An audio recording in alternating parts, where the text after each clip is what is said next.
자, 그 나경원이 TV조선의 아내의 맛에 나간 것에 대한 논란이 꽤 있어요. 저도 본질적으로 공감합니다. 예를 들어서 박영선 장관이 나가는 것도 좀 반대예요. 잘하는 거라고 전 보진 않습니다. 왜냐하면 이게 자기 이미지 세탁을 위해서 특히 나경원 같은 경우는 뭐 어떤 강한 나다르크 이러면서 강한 이미지를 좀 희석시키고 인간미를 부각하기 위해서 이 아내의 맛에 출연해가지고 이제 그 장애인이라고 하는 딸과 이렇게 이야기 나누고 이런 장면들 막 그 뭐 배달 음식 시켜 먹고 TV 보고 하는 보통 사람들이 보통으로 하는 모습을 좀 보여주던데 이 선거에 영향을 주는 물론 법적으로는 문제가 없어요. 법적으로는 문제가 없습니다. 그러니까 선거 60일 전에만 안 하면 되는데 문제는 이런 식으로 TV조선이 연예인들의 어떤 이미지 세탁으로 활용되는 것은 저는 반대고 거기에는 박영선 장관의 출연도 저는 반대입니다. 기본적으로. 그 이제 이 보면은 TV조선 같은 경우도 장사를 하고 나경원 전 의원도 장사를 하는 거죠. 장사 속이 맞은 거죠. TV조선 같은 경우는 일단 선거철이 왔으니까 관심 끌만한 사람들 한번 데려다가 시청률 좀 올리고 싶은 욕구가 있는 것이고 그다음에 시청률 장사를 하는 것이고 나경원 전 의원 같은 경우는 이제 본인도 이제 선거가 임박했으니까 인지율도 높이고 이미지 세탁하고 싶은 욕구가 있어서 그런 장사를 하는 것인데 결국은 또 이게 결국은 어떻든 간에 둘이 뭐 뜻이 맞아서 이런 장난질을 하는 것인데 근데 더 나쁜 것은 말씀하신 것처럼 이게 선거 관련해서 각색되고 왜곡할 우려가 있어서 그런 것이고요. 실제로 민원연에서 말한 것처럼 뭐 계속 뭐 조우진 이미지로 세탁하려고 그런 워딩들이 나왔다는 거잖아요. 근데 저는 이제 개인적인 불만을 좀 말씀드리면 제 지역구에서 제가 조금 이름이 알려지니까 그 지역 방송에서 나오지 말라고 계속 이게 압박이 들어오는 거예요. 왜냐하면 차기를 유력하게 거론해야 되는데 제 계속 내보내면 우리 방송 이거 저기 편파적이다. 뭐 편파적이라는 얘기 들으니까 그래서 저 KBS 전주 방송에서 관련해서 이렇게 그다음부터 못 나오게 된 경우가 있었는데 그렇게 유명해졌습니까 벌써? 그러니까 이제 새날 나오면서 더 이렇게 그런가 싶기도 한데 어쨌든 간에 선택적 방송 안 됩니다. 예. 네. 단독 새날 불만. 근데 그러니까 이게 뭐가 문제냐면 그냥 예전 같으면은 약간 이제 지금은 이제 그런 프로가 많이 없어져서 뭐 그럴 수도 있겠지만 약간 토크쇼 같은 거에 이제 한 번 정도 출연해서 1시간 정도 그 사람의 특정 정치인에 대해서 어떤 시간을 갖는 그런 부분들은 그 한두 번 약간 양보할 수 있겠지만 이거는 정말로 어떻게 꾸며주는 거죠. 이 사람의 포장을 해주는 그런 프로라는 것이고 자 그런 거에 나와서 저기 한자 자체는 정말로 이거는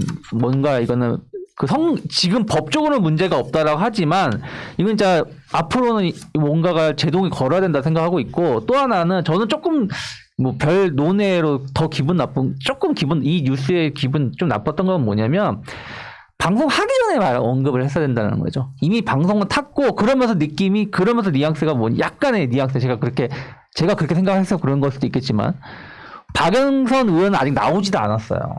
그러니까 오히려 이미 나경원 나갔으니까 어쩔 수 없지만 박영선 그 장관 같은 경우는 하면 안 된다는 식으로 약간 뭐라 그럴까 우리 쪽에 또 불리하게끔 기사 말미에 이런 식으로 나온다는 자체도 되게 약간 좀 그렇더라고요. 저는 그렇게 생각 안 하고요. 말하자면은 박영선 장관한테 직접 뭐 이야기도 했는데 TV조선에 그런 프로에 나간다고 해서 왜냐하면 그 매치업은 원래 전통적으로 민주당과 국민의힘의 중진 여성 유명한 국회의원들 매치업이기 때문에 만드는 프로그래밍이에요. 근데 거기에 이제 박영선 장관이 거기에 응답을 했겠지만 TV조선에 나간다고 해서 표현에 도움될 게 하나도 없어요.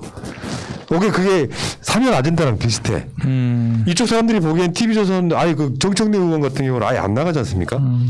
근데 거기에 나간다는 것 자체가 박영선 장관한테는 사실 득이 안 되는 행위예요.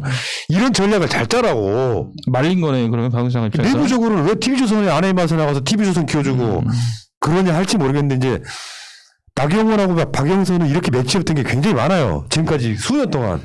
그러니까 이제 이게 응했을 것 같긴 한데 이거는 분명히 잘못됐다 이렇게 말씀드리고요. 그러니까 매체 선정이 조금 문제가 있고 정치인들은 이렇게 그 자기 홍보 프로그램에 나가려는 게 좀 이춘변도 나가고 싶어 하잖아요. 저 새날에서 뼈를 묻겠습니다. 그러니까 이게 불가피한데 저는 근본적으로 매체 선정이 잘못됐고 그리고 TV조선은 철저히 아까 말씀하신 대로 이런 박영선 장관을 끼워넣음으로써 상업적으로 자신들이 득을 보고자 하는 그런 게 너무 크다고 생각합니다. 예. 뭐 이런 상황이고요. 뭐 이런 논란은 그런 것 같고 이야기를 좀 점핑 한번 해볼게요. 오세훈이 오늘 그런 이야기했습니다. 안철수가 입당하면 불출마하겠다. 이걸 자꾸만 분석을 한번 해보자고요. 네. 과연 그러면 안철수는 국민의힘에 입당할 것인가에 대한 부분도 지금 국민의힘에서는 들어온다고만 하면은 100% 국민 교선 시켜줄게. 들어와. 안철수는 그런 것 같아요. 국민의힘에 들어가는 순간 이제 원 오브 댐이 되면서 시너지가 떨어진다. 니들끼리 후보 뽑아. 그럼 내가 밖에 있으면서 최종 결선 투표를 나랑 하면 되잖아. 요 상황이란 말이에요. 근데 오세훈이 안철수가 입당하면 나는 출마 안 한다. 이 말이 무슨 뜻인지 한번 분석 좀 해보십시오. 저는 안철수의 원래 목표는 국민의힘에 입당해서 대권 주자가 되는 게 목표라고 생각했거든요. 근데 아마 안철수가 요즘 정치 공부를 하면서 상당히 전보다는 정치적 센스가 좀 높아졌습니다. 그래서 저는 단계론을 준비하고 있다고 생각해요. 그러니까 기회가 왔는데 서울시장이라는 단계를 거쳐서 대권에 자기가 나이가 좀 어린 편이기 때문에 상대적으로 가도 괜찮겠다라고 생각하고 저는 입당을 안 한다고 생각합니다. 왜냐하면 지금 여론조사 지형으로 보면 어차피 자기가 입당 안 해도 나중에 밖에서 뭐 예를 들어서 야권연대 대표로 나갈 수 있는 기회가 생기거든요. 근데 국민의힘에 들어가는 순간 안철수는 그냥 아까 말씀하신 대로 주자들 가운데 한 명이 될 수밖에 없어요. 그렇다고 해서 많은 지분을 보장받고 지금 국민의힘에서 이 사람을 받아들일 리도 없고 자기랑 가장 껄끄러운 김종인이 있는 상태고 그래서 오세훈의 발언은 뭐냐면 나는 서울시장 내가 옛날에 버렸던 서울시장을 다시 되고 싶어 하는데 이 정도로 충정이 있다. 그래서 안 들어올 게 뻔한 안철수를 걸고서 그렇지. 자기의 진정성을 얘기하기 위한 정확해. 정확해요. 안철수 안 들어올 걸 전제로 한 말이에요, 이게. 뭐 이렇게 저에게 찬동하면은 재미가 없어지는 반대합니다. 내가 봤을 때는 이제 예를 들면 오세훈 자체는 진짜 지금 어마어마한 간을 보고 있을 거예요. 내가 안철수를 이길 수 있을까라고 하는 이 부분이 출마 선언을 하게 되면 분명히 오세훈 지지로 올 거예요. 근데 사실 분위기상 보면 나경원이 약간 좀 하락 추세에 있단 말이에요. 안철수한테 썰리고 있단 말이에요. 근데 만약에 오세훈이나 나경원이 국민의힘의 어떤 경선을 통해 가지고 국민의힘 후보가 됐을 때 안철수를 이길 수 있을지 없지 하는 이 부분에 대한 것 때문에 간보느라고 지금 일단 이걸 던진 것 같다는 생각이 들었어요. 저는 이제 이런 출마 선언이 그동안 누군가 입당하면 불출마하겠다 이런 있었는지 좀 약간 좀 웃겼고요. 일단 기본적으로 그다음에 이제 전 이 말을 한 거는 아까 진정성 비슷한 말씀 해주셨는데 서울시장 사퇴한 것 관련해서 다시 서울시장을 나올 생각을 하니까 그런 이제 명분 쌓기나 미안한 마음 달래려고 라는 생각을 좀 했고요. 그다음에 이제 철수 관련해서는 참 마음이 복잡할 것 같아요. 저는 이제 국민의힘에서는 100% 국민 경선을 해서 당 후보를 만들겠다는 그런 포석은 사실은 윤석열까지 염두에 둔 서울시장 후보 만드는 거를 롤모델로 삼아서 다음 대선 후보도 만약에 당내 외연에 안철수와 상응하는 어떤 그런 후보가 있으면 이거를 한번 예행연습 삼아보겠다 이런 고려가 있는 거라는 좀 생각을 했고요. 근데 안철수 입장에서는 저는 아까 두 분 말씀하신 것처럼 본인이 지금 지지율이 떨어지거나 이런 상황이 아닌데 굳이 들어가서 원오브 댐이 될까 하는 그런 마음하고 하나 플러스에서는 지금까지 자기가 지금 서울시장이나 대통령이 못된 것이 거대 정당이랑 함께하지 않아서 못했던 것들인데 그 전제하는 거대 정당은 나름대로 뭔가 이게 국정을 운영할 수 있다거나 아니면 포지션을 가지고 있는 정당일 텐데 그러면 과연 국민의힘이 지금 그런 정당에 해당하나 그런 고민을 해봤을 때 일단 밖에서 충분히 몸집 불리고 당대 당이나 아니면 자기 개인대 당끼리 딜이 가능할 때까지 일단 기다리겠다. 그래서 그런 상황이 벌어지면 입당할 수도 있지만 그거는 좀 쉽지 않을 것 같다. 자 예측을 한번 해봐요. 시간 관계 좀 조정 좀 할게요. 안철수는 국민의힘에 입당하겠습니까? 안 하겠습니까? 짧게 한번. 저는 한다. 준변 나는 안 한다. 저는 입당은 안 하지만 최종적으로 국민의힘 후보로 나선다. 그러니까 야권 연대가. 연대로 그러니까 반문 연대를 기치를 내고. 그러니까 입당 안 한다가 두 쪽, 한다 한쪽이에요. 저 왜 한다고 생각하냐면은 지금 처음에는 안 하려고 생각했을 수 있을 것 같아요. 그냥 안철수가 그냥 던졌는데 생각보다 지지율이 많이 나오네? 이렇게 생각하고 있을 수 있어요. 그러면 내 지지율이 이 정도면 내가 지금 국민의당에 들어가야 되겠다. 그러면 사람들이 날 이 지지율을 믿고 날 따라올 수 있을 거라는 착각?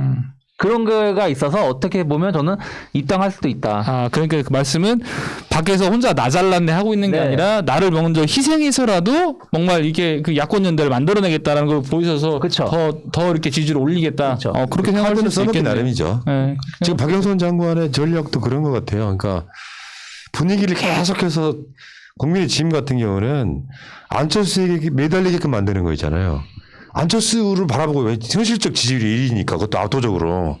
그러니까 어떻게 해도 안철수 중에서 돌아갈 수밖에 없는 거예요. 저는 이번에 안 들어간다 생각하는 게요. 그러니까 서울시장을 만약에 목표로 한다면 만약에 당내에서 만약에 들어가서 경선을 하게 되면 뭐 당내 들어가서 나 서울시장 드랍할 거야. 나 안 할 거야. 난 대권으로 갈 거야라고 주장할 수 없는 거거든요. 그러면은 당내 경선을 해야 됩니다. 그럼 그 과정에서 TV 토론을 해야 돼요. 오세훈이 왜 지금 안철수를 걸고 넘어졌느냐? 오세훈은 안철수랑 내가 붙으면 내가 국민의당 후보되면 TV 토론으로 내가 100대 0으로 깰 수 있다는 자부심이 있는 거거든요. 그러니까 안철수가 과연 그 덫에 빠져들까? 저는 TV 토론을 최대한 피한 쪽으로 할 거라 생각합니다. 그것도 훌륭한 분석이네요. 그래서 나중에 최종적으로 한 번 정도 야권 연대에서 TV 토론 한 번 정도 하고 싶지 이 사람이 TV 토론 한 뭐 3번, 4번 진행되는 거 하려고 할까요? 저는 안 한다고 생각합니다. 그러니까 안철수의 최대 약점은 토론이죠. 내용이 있고 없고의 문제가 아니라 말하는 투, 목소리, 이미지가 머리가 비어 보이는 사람이에요. 이분은 토론 안 하시는 게 굉장히 도움이 될 거라고 보고. 방송 일단 여기까지 방송 하겠습니다. 연대도 눈썹 눈시까지 하셨는데. 네. 됐어. 내가 봤을 때는 안철수가 최종 후보가 되면 진짜 땡큐지. 그 중에 제일 그나마 나은 게 저는 오세훈이라고 봐요. 그나마 제일 나은 게. 오세훈은 전달력이 굉장히 좋은 TV에서 나오면 호감형이에요. 나경원하고 안철수가 나오면 진짜 땡큐고 그나마 파괴력이 있는 건 그나마 오세훈이라고 보고요. 일단 여기까지 우리가 하겠습니다. 상대하기에. 어. 아.